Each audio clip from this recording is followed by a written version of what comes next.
During the debate. Sam Rushworth. Thank you, and I welcome the intervention. I will come on to talk about men's sheds, who I met with on Tuesday in the Speaker's House. But yeah, men are indeed more likely to take their own life. They're more likely to be excluded from school, and boys are also underachieving compared to girls at every level of education. And that's because gender inequality is not only structural, by which I mean the unequal division of power and resources as assigned through our rules and institutions, it's also cultural.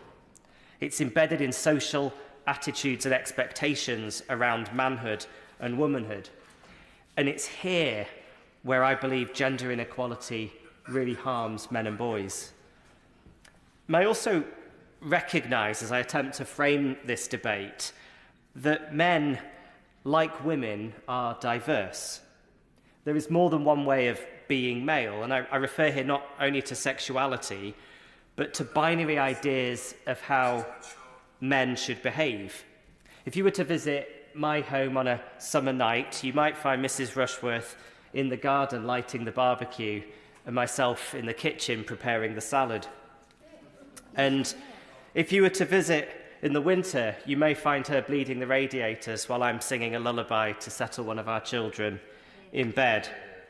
So International Men's Day is an opportunity to celebrate male diversity and to promote kinder, more emotionally connected and liberated versions of masculinity as positive male role models for boys.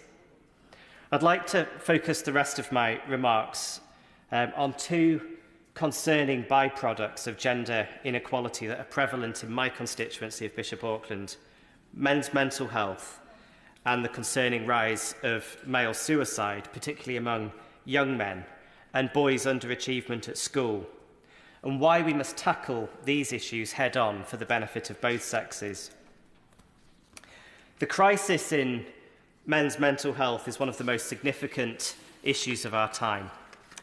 It negatively impacts not only on the individuals concerned, but also their relationships with family, friends and work colleagues, and tragically is increasingly leading to suicide.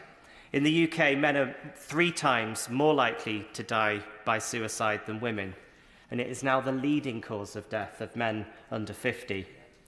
The contributing factors for this are multiple, including debt, addiction, family breakdown, unfair deprivation of access to children. But what seems to compound all of this is loneliness and a sense of being trapped, carrying burdens alone. Too often, the societal expectation that men be stoic, strong, and emotionless leads to a suppression of feelings.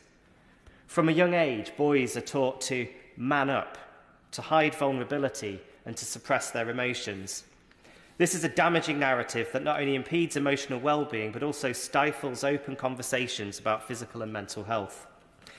Can I pay tribute now to some of the excellent organisations that are working to provide men and boys with the tools and the space to talk openly about their feelings without fear of judgment or stigma. And one of them has been mentioned a moment ago. I met this week with Rob Lloyd and John Latchford from Men's Sheds, who provide spaces for men to come together, to work on crafts while developing friendships and a mutual support network. Another great example that I'm sure all members will be familiar with, and you'll have one in your constituency, is Andy's Man Club. And they're all over the country helping to end the stigma around men's mental health through the power of conversation. A similar organisation in my constituency in parts of South Durham is Man Health, which works to raise awareness and improve men's physical and mental health. This includes organising men's walks and peer support groups who meet together weekly. I attended one recently in my constituency, and I found a group of men from all walks of life sat together in a circle. The session started by each man taking turns to update the group on their week, beginning with saying how they feel on a scale of 1 to 10. And I sat listening, touched by the openness of those who were sharing and the non-judgmental kindness of those listening and offering support. And then it came to me, and the group leader asked, "Well, Sam, where are you this week?" And I froze briefly, contemplating how I should respond. Do I quickly say something positive and move on? Or do I be honest and make myself vulnerable? Do I tell the truth that this week I'm a 5, not quite rock bottom, but feeling little joy in life?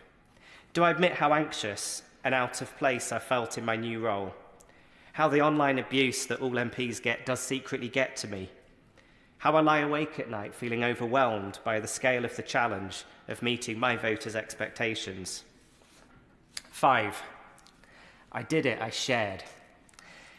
And where I feared that maybe these men might struggle to relate to me as a member of this place, I found understanding nods and expressions of appreciation. It also lifted my spirits to be able to visit with each of them one by one and to listen to the particular stories that they wanted to share with me, because that's the thing about peer support. It's in the giving as well as in the receiving that people feel empowered. The crisis... I will.